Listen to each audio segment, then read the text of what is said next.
Hello, my name is Kaylee, and I like to learn in many different ways. Thanks to our ever-evolving technological world, I've been able to find the techniques and methods that work best for me. My typical learning style is different than how I learn in online courses. I think this is for several reasons. Sometimes in my online courses, I can get sidetracked during the lessons from things like my cell phone going off, or from letting myself wander from my work to other social media sites. However, I love online courses because they let me work at my own pace and on my own time. As Sal Khan pointed out in his TED Talk, this can be very motivating for students because they don't feel embarrassed if they're falling behind or they don't understand. They can simply pause, rewind, and fast forward until they do. In EM 203, Learning in 140 Characters or Less, we've examined how 21st century learners are the co-constructors of knowledge, using innovative approaches that encourage creative and collaborative learning. We've been able to understand that there are many different types of learners, and that teaching needs to be able to accommodate for those individual differences. This course has really made me appreciate my own unique learning style and the ways in which the digital world has allowed me to learn my own way. In Tony Bates's Teaching in a Digital Age, we've read about several types of learning theories that have emerged and evolved over the years. Behaviorism contends that human behavior is largely influenced by external stimuli. A positive consequence will encourage the behavior to happen again, while a negative consequence will try to decrease the likelihood that that behavior will occur again in the future. Cognitivism, on the other hand, focuses on internal forces. It's all about basic mental processes and the brain's interpretation of problems and creation of solutions. Constructivists encourage people to build their own knowledge through meaningful life experiences, where things like social forces and internal consciences interact. Learning by doing, or experiential learning, allows the person to gain experience in the field and accomplish tasks through trial and error, where they ultimately learn in a hands-on approach. But none of these really explain how I like to learn. In this course, I like to think that I have been taking on a connectivist approach. Connectivism thrives on networks that people create to learn and share information amongst themselves and with others. This learning theory's key concept is through peer networks in online settings. The teacher or instructor provides the learners with the initial learning environment and key concepts, leaving the rest up to the learners, knowing they will have each other and a wide variety of resources to acquire further information. Connectivism is studied in relation to our digital society and is gaining more relevance as we depend more on technology. In this course, I log on every Thursday when a new module is open and begin my learning. This starts with reading through the introduction, course notes, and conclusion that's posted by our instructor.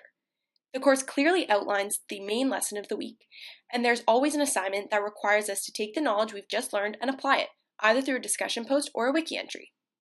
The key concept here is collaboration. Each of us is in a learning group with other students in the course that we can communicate with on a daily basis. Every week, each of us can see how the others respond to the lesson in the course notes and connect with each other to provide ideas or suggestions. In week 4, we did a synchronous chat with each other to answer some key questions about learning in the digital age. We quickly realized we all had very different backgrounds. Some of us in 2nd, 3rd, and 4th year, one of us was in co-op, and we were all in different programs. That's when I first realized how accessible online learning really was. Our group connected via Facebook, where we were able to collaborate in the online chat and find a time to meet with everyone. This is a perfect example of the connectivist method.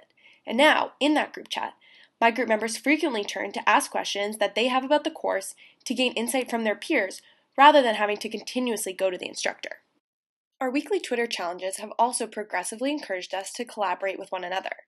We have been responding to the tweets of other members in the course, following each other and gaining a following, and sharing ideas and learning objectives we've made so far. As such, the connectivist learning theory best supports my approach to learning in this course because I've begun to really depend and benefit from the connections I've made with other students in the class. The networks allow me to understand the content from the thoughts and opinions of others rather than just my own and the professors, which is how I would normally learn in other courses. And I've gained about 6 new Facebook friends. Now, let's back up for a second and figure out why I've decided to do a Draw My Life inspired project. These videos have become increasingly popular on YouTube, and I know that the majority of students in my class will appreciate this method. The days of PowerPoint, Prezi, and essays are beginning to become outdated as we move on to bigger, more exciting things. I thought it would be a great idea to present my assignment in this way to show the wide breadth of ways we can use to get ideas across now. By speeding up my, albeit poor drawings, along with my voice narrating, I hope to keep viewers engaged, which really highlights a major issue in learning today. In almost all of my courses, I walk into the lecture and sit down while my professor reads through pre-made slideshows and I copy down notes. As we've discovered, Our generation has shorter attention spans now more than ever because of our ability to acquire information so quickly and multitask several things at once. So, by creating a Draw My Project, I'm highlighting the need to change up the way we've traditionally done presentations and hope my professors will follow suit.